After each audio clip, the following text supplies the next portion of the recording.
Living Tribunal.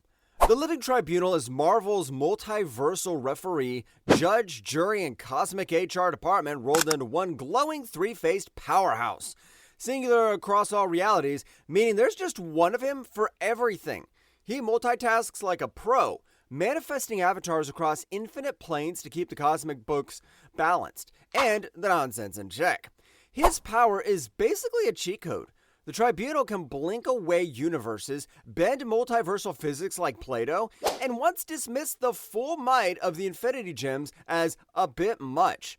Ranked just below the one above all, he's one of the few entities that boss is direct line, like a manager who can actually call the CEO and get a response. Over the years, he's made some heavy calls. When Korvac of Earth 82432 got too swole with power, the Tribunal sealed off the whole universe like a cosmic quarantine zone. When Adam Warlock held the Infinity Gauntlet, Tribunal declared it an existential hazard and helped enforce the creation of the Infinity Watch. He even cordoned off the new universe after the Stranger's reality merging shenanigans got out of hand. Things just got out of hand. Despite his ridiculous power, he's not petty.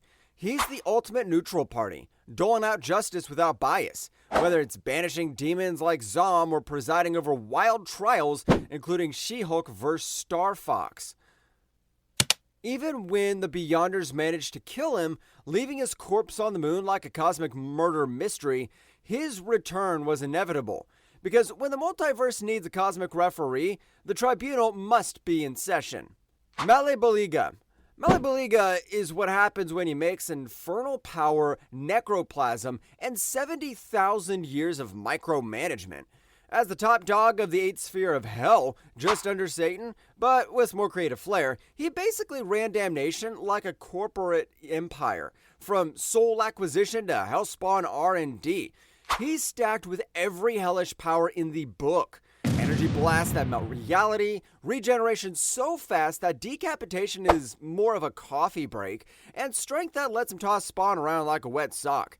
Add in mind control, illusions, and shapeshifting, and he's basically Hell's Swiss Army knife. But Mallebolgia's true flex? He's the only guy who can create Hellspawn, crafting an army of angsty undead warriors with performance issues and tragic backstories. His biggest masterpiece was Al Simmons, aka Spawn, whom he tricked into selling his soul with fine print only a demon lawyer could love. Then he sat back and watched as Al spiraled into guilt, rage, and very questionable costume choices. Mallebolgia tracked every rebellion, using it as fuel for his armies because, even in hell, data is king. When Spawn finally challenged him, Mallebolgia went full boss fight, brutal, terrifying, and smug, only to get outwitted and temporarily banished. Emphasis on temporary. Because, like every good supervillain, he's always plotting his comeback tour. Mallebolgia isn't just a powerhouse. He's Hell's CEO, warlord, and HR department rolled into one flaming monster. Even when gone, his legacy festers like a cursed memo, reminding everyone that the devil is in the details. The Presence. The Presence is DC's ultimate cosmic boss, the Big G, the source of all things, and the reason literally everything exists. Omnipotent, omniscient, and omnipresent, it doesn't just make the rules of reality, it is the rules. Gravity, magic, time, all just lines in the Presence divine to-do list. Long before creation had a name, the Presence carved the multiverse out of nothingness. With the classic Fiat Lux, which is God's version of flipping the light switch, it unleashed the God Wave, a metaphysical pulse so powerful it granted divinity to every major pantheon. New gods, Olympians, Egyptian deities, and probably that one guy at Comic-Con who swears he's a wizard. But the Presence doesn't micromanage, it delegates. It empowers heavy hitters like the Spectre, aka God's own Spirit of Vengeance, Eclipso, aka Pre-Mood Stabilizer Wrath, and Archangel bros like Michael and Lucifer. Even their celestial tantrums and rebellions are just echoes of the Presence's original creative spark. You can try to outmuscle it, but that's like punching the concept of everything. When it does step in, it's with poetic flair. On Prime Earth, it resurrected Hawkman and Hawkwoman with fresh destinies, while binding the soul of Shra to Qatar Deathbringer in an endless karmic loop. Because cosmic justice needs good storytelling. Whether it's called the Source, the Voice, or the compassionate tears of the Shekinah, the presence remains the Alpha and Omega. Its thought births stars, its silence ends timelines, and somewhere, it's probably sipping cosmic tea while watching it all unfold like a divine Netflix binge. Ogdru Jihad. Before the first spark of civilization, before humanity so much as figured out fire, Ogdru Jihad were already a problem. Created by a rogue watcher spear who thought it'd be fun to play God with cosmic fire and primordial mud, I mean, what could go wrong? These 7 dragon gods embodied earth, air, fire, and water, and none of them had a chill setting. Once awakened, they did what all good apocalyptic beings do, give birth to their monstrous spawn, the Ogdru Hem, and got ready to unmake the universe one shriek at a time. Naturally, the other spirits saw this and went, nope, and locked them up in a giant crystal space coffins at the edge of reality. But, like all ancient evils, they left a backdoor, the right hand of doom, a big stone fist now attached to everyone's favorite paranormal investigator, Hellboy. This makes Hellboy simultaneously the world's greatest detective and its biggest liability. Tough break, big guy. What makes the Ogdru Jihad overpowered isn't just their size or firepower, it's that they exist beyond time and space, which makes stopping them about as effective as unplugging your router to stop a meteor. Prophecies say they'll one day burn Earth to ash and then erase the rest of the cosmos just because that's what they do. Even heaven, hell, and a dozen gods with egos the size of planets can't take them down.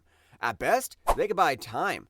At worst, the universe gets rebooted with dragon malware. The truth. No, not that truth. Yes, this truth, aka the most terrifying naked chalk outline you'll ever meet. The truth is the all-knowing, all-seeing cosmic referee of Full Metal Alchemist.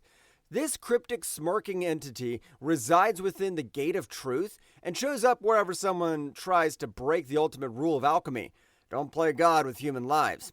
Think of truth as the universe's bouncer. You try to sneak into forbidden knowledge, and boom, you're dragged through the gate and charged a limb. Or 2.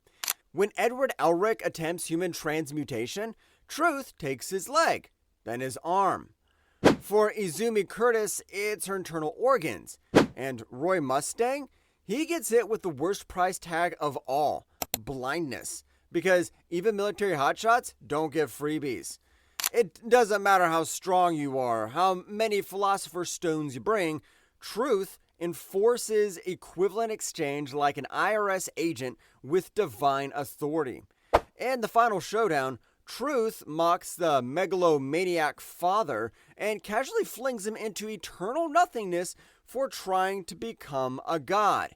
And when Ed offers up his ability to perform alchemy in exchange for his brother's life, truth is actually impressed, which in Cosmic Judge terms is like getting a standing ovation from gravity. Truth's overpoweredness isn't about flashy powers or planet-busting punches. It's the fact that no one escapes its judgment. It's the universe. It has receipts, and when you break the rules, it doesn't get mad, it just collects. The One Above All. The One Above All is Marvel's ultimate cosmic boss. The God above gods, the final word, and the literal author of everything. Not just omnipotent, omniscient, and omnipresent, but self-made omnipotent. It didn't just write the rules of the multiverse, it built the whole cosmic library. That gave the living tribunal a hall pass to keep things tidy. Even the Infinity Stones and cosmic heavyweights like Galactus look like ants compared to its infinite grandeur. But here's the twist. For being with all power, the One Above All prefers a chill behind-the-scenes vibe. It really shows up, choosing instead to witness creation through many eyes, nudging events quietly rather than smiting villains with divine fireballs. Still, when things go sideways, like multiversal annihilation levels of sideways, it'll step in. During Secret Wars, it welcomed the Fantastic Four into the House of Ideas, revived the Thing, and gave them a spark of inspiration to rebuild. When Aunt May lay dying, It took the form of a kindly old man to restore Peter Parker's hope and miraculously save her life. Who says God doesn't make house calls? This isn't just a benevolent force. It's the literal narrative engine of Marvel, capable of rebooting reality, retconning history, and conjuring new cosmic entities just because it feels like it. Its weapon of choice? You guessed it, love. But don't let the warm fuzzies fool you. When the one above all acts, it rewrites the story of existence itself. Basically, if the Marvel Universe had a keyboard, the one above all is the one typing. God. In the Spawn universe, God isn't just your Sunday school deity. He's one half of a cosmic sibling rivalry that makes Cain and Abel look like a pillow fight. Born alongside his brother Satan by the mother of existence, yes, the actual source of everything, God was supposed to help guide humanity. Instead, he leaned into the divine drama, trading compassion for cosmic ego. He's nigh omnipotent, immortal and vulnerable, reality warping, and strong enough to turn entire planets into dust with a tantrum. At his peak, God's wrath is less Old Testament flood and more universe reset button. He once obliterated Spawn for just eating the wrong fruit. Teamwork makes the dream work when it's God and Satan teaming up to vaporize you. Still, he's not infallible. His foresight has blind spots. He didn't see Spawn pulling the ultimate Uno reverse and refusing to fight in Armageddon. Before that showdown, God returned in human form as Jake Fitzgerald, reassembling heaven's armies like he was planning a cosmic WrestleMania and prepared to wage holy war, only for Spawn to hit him with the power of "not today, thanks." God's true overpoweredness isn't just his smiting ability, it's his command over life, death, and divine destiny. He forges souls, sets the rules, and judges all. But, as Spawn proves, even the biggest god in the room can't be blindsided by a mortal who decides to take the high road. Turns out omnipotence doesn't always beat emotional growth. The Source. The Source is DC's ultimate cosmic originator, the all-powerful, all-present, and almost all-knowing force that makes the biggest gods look like side characters in its universal screenplay. It predates everything. Time, space, reality, logic, even that one guy in the comments who knows how it all ends. Chronicler called it the great energy of creation, and the new gods worship it like it's the divine aura powering the multiverse. Everything in DC, every timeline, every dimension, every weird crisis reboot is plugged into the Source. From the void, it created 7 hands, cosmic contractors armed with reality-shaping energies like the Speed Force, the Emotional Spectrum, and good old Chaos Juice. These energies didn't just build the multiverse, they are the multiverse, and every new god got a tiny sliver of that divine startup capital. In Death of the New Gods, the Source aura farmed big time, wiping out outdated deities, merging universes, and rebooting reality like it was installing cosmic Windows 10. It even has its own security system, the Source Wall, a massive boundary lined with unlucky explorers who try to peek behind the cosmic curtain. Spoiler, it didn't go well. But the Source isn't about flashy power displays. It's the quiet architect behind everything. Every heartbeat, every spell, every law of physics, just a whisper from the Source. Even top-tier entities like the Presence or Perpetua can't override its design notes. In short, the Source isn't just the power behind the throne. It built the throne, wrote the laws, and probably charges rent to reality itself. Primus. Primus is the godly granddad of the Transformers multiverse. A cosmic being so extra that instead of building a planet, he simply became one.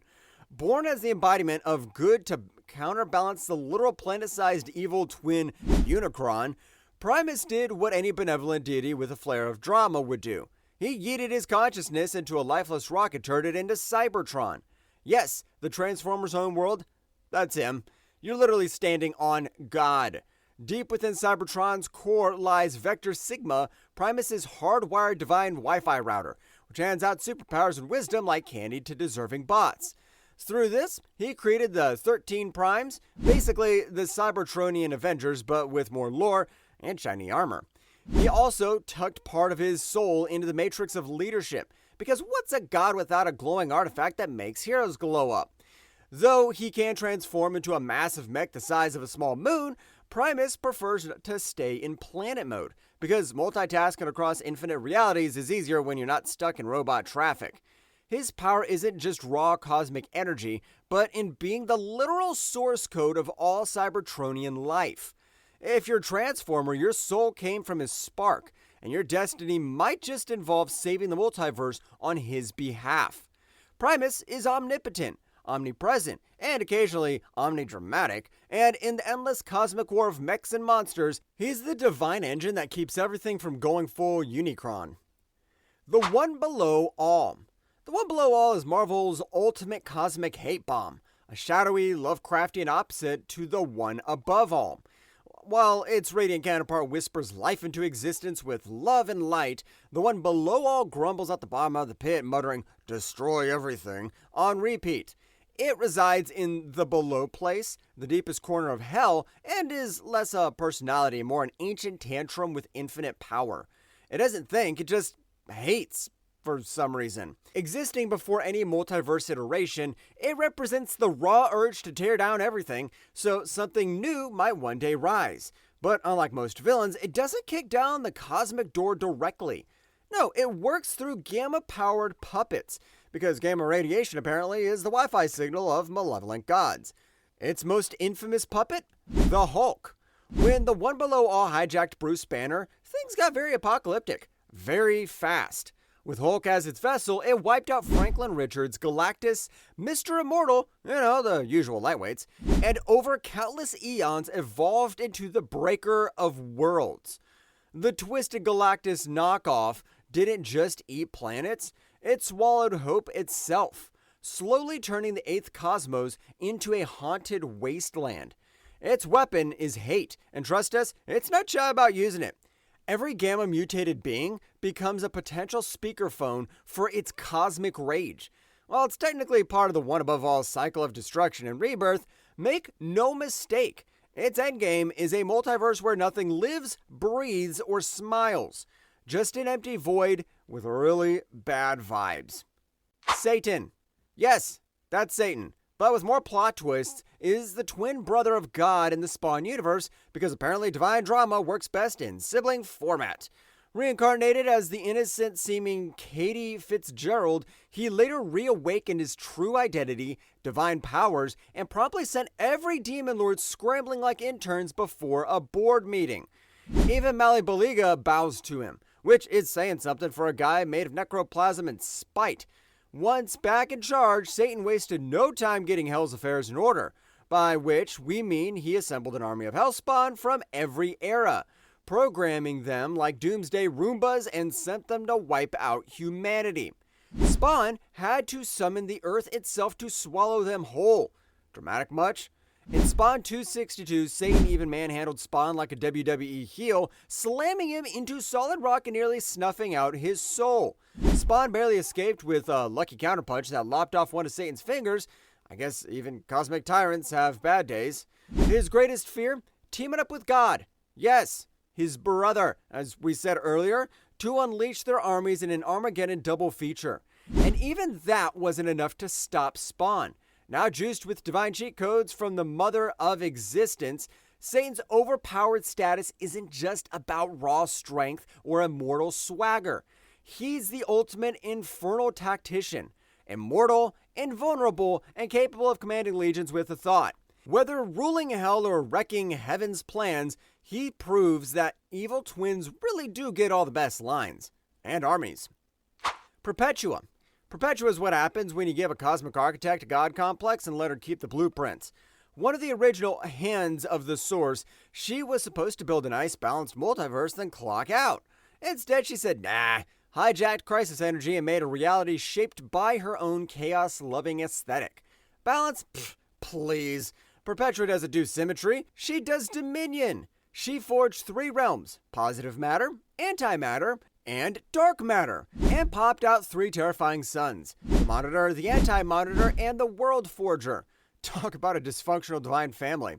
Then she defied the natural cosmic recycling plan by hoarding crisis energy like an apocalyptic dragon, juicing herself up way past what any creator should wield. Even locked away in the source wall, she casually dreamed galaxies into existence. When she finally got loose during Dark Knight's Death Metal, she didn't just beat the Justice League, she rearranged reality like she was flipping through channels.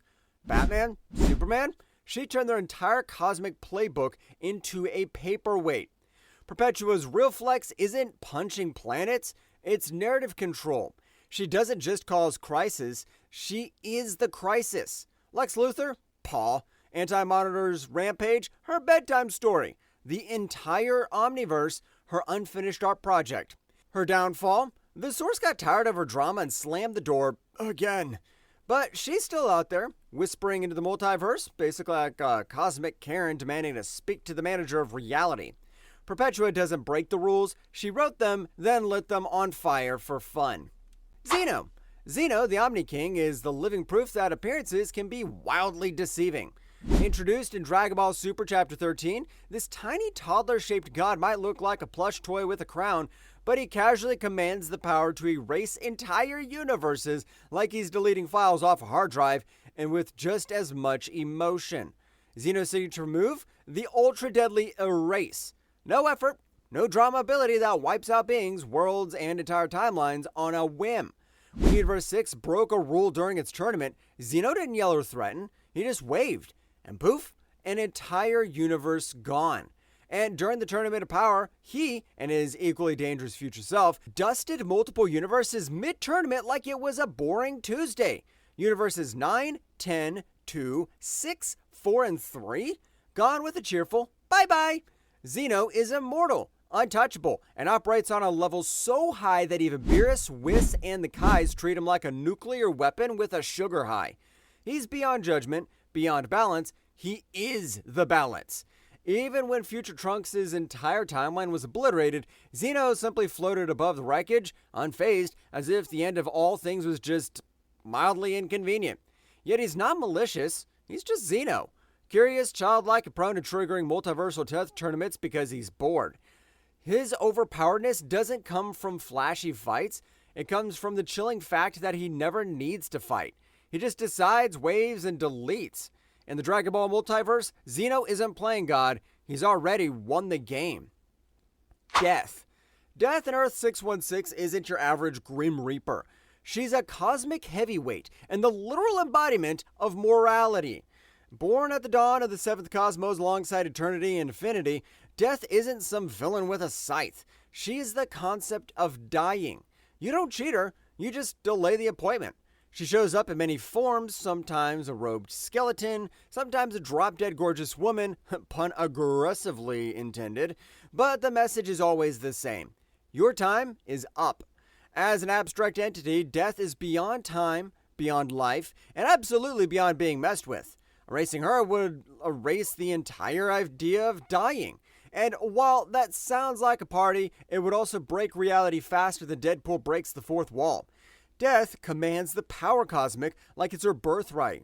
Because it is, and she's even humbled gods. She once disguised herself as an old woman, classic, and beat Thor in a contest of strength. She also has Thanos so love-struck, he's committed literal genocide just to get her attention, only to be ghosted harder than a bad Tinder date.